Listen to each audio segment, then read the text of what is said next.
girl Jenny Russell with another edition of Health Elevation Corner. How are you doing? And how was your Easter? I hope, like me, you to remember that you are blessed and highly favoured, a magnet for miracles, the solution to someone's problem and the answer to someone's prayer. And this week, I'm hoping I'm the answer to those prayers for those who find breath a struggle, who find life force energy, the very thing that circulates the energy around our body, who find it really hard to optimize their breathing. Now, before you say anything, everyone's like, well, I breathe. What do you mean I'm not breathing? But that's right. If we don't have breath in our system, then our system isn't going to work. We can't circulate the energy, and a person who's not breathing is dead. But what if I challenged you and said to you, what's the quality of your breath, and what is actually dying inside of you because of the way in which you are breathing? Now, that's a question to answer. So, I want to challenge you first and foremost. If you are watching this video with a partner, I'd like you to partner up. If you're watching it on your own, don't worry. If you've got a mirror to hand, then use that mirror. If not, once you finish watching this video, you can go back over it again, go to the mirror and try this first test. So, my left is your right, my right is your left. So, right hand. Number 1, left hand. Number 2. I want you to partner up and face each other. So, all you're going to do is watch yourself from the shoulders down to your waist and see what happens here. So, number 1, number 2. Right hand, left hand, facing each other. Number 1 is going to watch number 2. Number 2 is going to take 3 deep breaths in and 3 deep breaths out. Number 1 is going to watch. Once they've done that, you're going to switch sides. Number 2, watch number 1. All I want you to do is observe what you see happen here and here when your partner takes 3 deep breaths in. If, like me, you are looking into a mirror, the screen is my mirror, you're watching to see what happens when you take your deep breaths in. You note those responses. So, number 1, you watch number 2. Number 2, you watch number 1. What did you see? What did you observe? Did you see the shoulders rising when the breath was taken in? See that? Yeah. Did you see the chest lift when the breath was taken in? You saw that? Cool. Did you see the tummy pulling in when the breath was taken in? Did you see those? I'm so glad you did. Because if you did, wrong. No. So, here's my trusty ball. If I put air into a ball, or into a balloon, what does it do? It expands. Our lungs end at the base of our rib cage. So feel the base of your rib cage. That's where your lungs end. Every time you breathe in, there should be an expansion of the lungs. So when you breathe in, just like putting air into a balloon, it's not about size now. It's not about, oh, I'm a size 2, 5, 10, 20. This is about air and what the lungs can do. If the rib cage is locked and rigid and won't allow your lungs to move, that means the natural rocking motion of your organs is also inhibited. If the natural rocking motion of your organs is inhibited, it means the function of the organs becomes inhibited. So can you see where I'm going? That becomes a problem. With this virus, this respiratory inflammation of the lungs, the respiratory infection that we have here, it sits and takes hold of all the stuff that's not moving freely because the lungs aren't moving efficiently. Think of a river. If a river is flowing, things should flow through it. They should flow and move on. That's what should happen with our digestive system. That's what should happen in our lungs to actually allow the lungs to expand and elevate, to take that energy, to take that blood, to take that oxygen and to circulate it around the body and feed the cells at the cellular level. But if things aren't moving, then gunk builds up here. This virus gets into that gunk and starts to do its own thing. And therein lies a problem. Then our cytokine storm starts to happen. Our lungs start to become even more inflamed because inflammation is also designed to protect. But if you've got inflammation on inflammation and you've got shorter, shallower breaths, then your ability to shift things around the body and oxygenate the body becomes less and less and less. And then sickness and disease becomes more and more and more, and one outweighs the other, whereas life force energy circulating around the meridians twice in a 24-hour cycle is the lungs, is the chief one, drives the biggest biological pump in our body, which drives what happens in the abdominals, ultimately in the pelvic floor, becomes a problem. And anything below the belly button takes longer to heal the more shallow our breathing is. So, if you think of breath as being life force energy, and you think of your lungs as being a pair of balloons, then every time you breathe in, see, even outwards, there should be an expansion. There should be an expansion. That's what I say about it. So I'm pregnant again at 40-18. Still, yeah. There should be an expansion. If you put your hands on your head and you press it quite hard when you breathe in, even the bones in the head want to oscillate and expand and contract.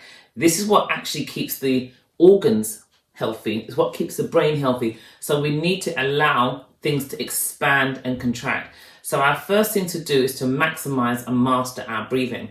So I'm going to snip in some little videos that I've done from before of just some breath techniques that you can do just so you can get yourself going. But you also want to be able to get to a point where you can breathe and sink, breathe and stand, breathe and lift. So you've got to think that when you breathe in, it's like everything opens up and expands, as if you're opening your arms to embrace somebody. And then when you breathe out, as the lungs begin to push things out and push the oxygen around, they start to shrink and come back down.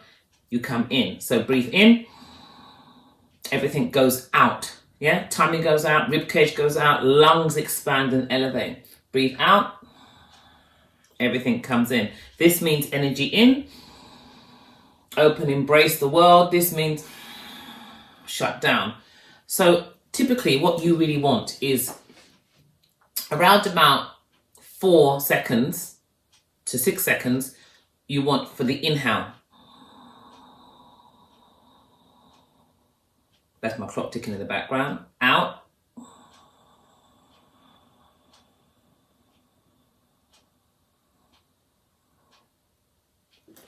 That's what you really want. So that's a minimum. But if your breath is before the clock has ticked 1 second, you'll be surprised. Then it's really going to be in the collarbone. It's going to be in the chest, which means the rib cage really isn't doing very much. So if the ribs aren't moving very well, then the internal organs aren't moving very well and they're not rocking very well. Think about digestion. Think about colon. Think about transitioning and moving things out of the body. It's a pump action. Even the colon, even the ability to eliminate and remove, and I'm going to do constipation next week, it's about what goes on with the pumps. The intra-abdominal pressure in the abdominal cavity to push things down are all governed and dictated by the way in which you are able to expand. So, alternate nostril breathing is a really good exercise that you can do.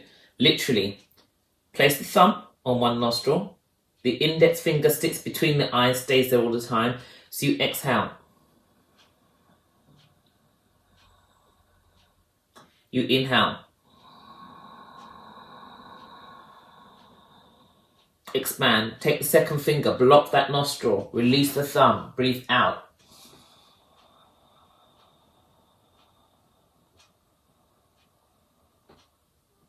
Breathe in. And repeat, so and so. So that's like a 5-minute exercise. I set my timer 5 minutes and I just do that exercise. The beautiful thing about that is the left nostril is linked to the right side of the brain, the right nostril to the left side of the brain. So I'm crossing the left and right hemisphere of the brain. Also, I'm oxygenating because I'm breathing up here in the sinuses. So the difference is, if you listen to me again, what I didn't do is this. That's a sniff. What I did was breathe as if I'm breathing up in the sinuses. It's a much more earthy sound. So, you may find some mornings you wake up, one nostril is blocked. If the right nostril is blocked, that might be the logical side of the brain. Maybe you've got some stuff in your head. Maybe you're going through a few things and challenges. You're not really clear on clarity. Keep that breathing going. Clear that side. There may be the creative side and vice versa. But it's a really good exercise to do. So you can do that. The next one you can do is just literally bend the knees, put your hands on your thighs, bring your chin under, and gravity can help to pull the tummy down. So you breathe in, allow the tummy to expand. Breathe out, and allow the lungs to empty. You can do that in standing. Ultimately, you want to be in standing, but you can be here. In.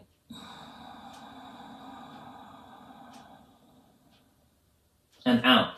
And if you can do a lot of that breathing through the nose, then great. But if you need to exhale through the mouth, exhale through the mouth. But get used to using the nose. And the reason why I say that is because within the nose, here, might be. But what it basically does is filter all the crap that's in the ear. Now, if you continue to breathe through the mouth, there is no filter in the throat. So all that rubbish in the air is going where? Straight into your lungs. So as I always say, if you blow your nose and the tissue is really dirty, that gives you an idea of how much rubbish is outside and how much dirt is in the air. So use the filters, the natural filters that were in the body to stop all that gunk ending up inside of the lungs, and then you've got more stuff to have to worry about. But you need to focus on breathing. You're driving along, somebody cuts you up. No one's got time to give way. I live off a service road, and the other day this guy tried to cut me up, and it was ridiculous. I just turned my engine off, started reading my book. There was 5 cars behind me. There was no space for him to go. He had to move, but he raced past the space. He had to go back 2 cars. But he was adamant he wanted that space. So his breathing was altered. Everyone else's breathing was altered. I sat in my car and thought, you know what? Father God, you are good. Patience is a virtue. I'm fearfully and wonderfully made. Hello. And it is my right of way.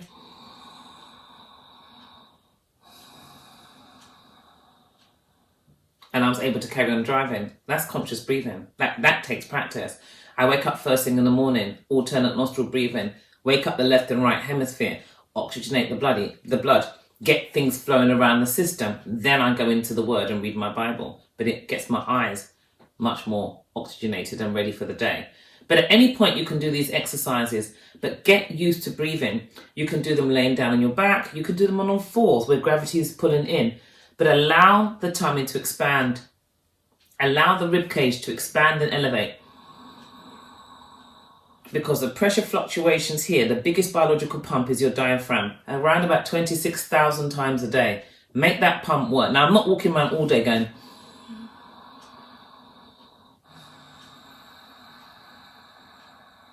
There are times when the breath is slightly shallower, but I'm not going... I'm not talking to the point where I'm holding my breath. I allow myself to breathe. And sometimes in conversation, it's good just to take a breath. So have a look at the video I'm going to show you with the...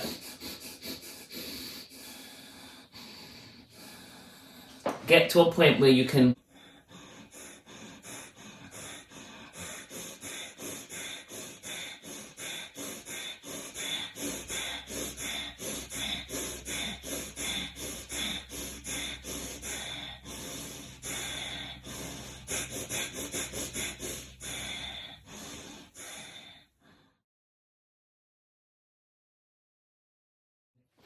Breathe in for 10 seconds or more. Breathe out for 10 to 15 seconds, because the exhalation, toxins out, is what's really important. Flush things through. Pumping. Expel. That's the important part. So I hope that makes sense. If you want any more information, you know where to find me. In Instagram, Twitter, @Pelvic Secrets. Facebook, LinkedIn, Jenny with an I, Jenny Russell. Website, jennyrussell.com. You can find me. In church, I am at the only church to go to. Hello, the King's House, London's Alive Church. But until next time, I do hope that you are able to breathe your body slim, breathe your body well, breathe your body into optimal health and happiness.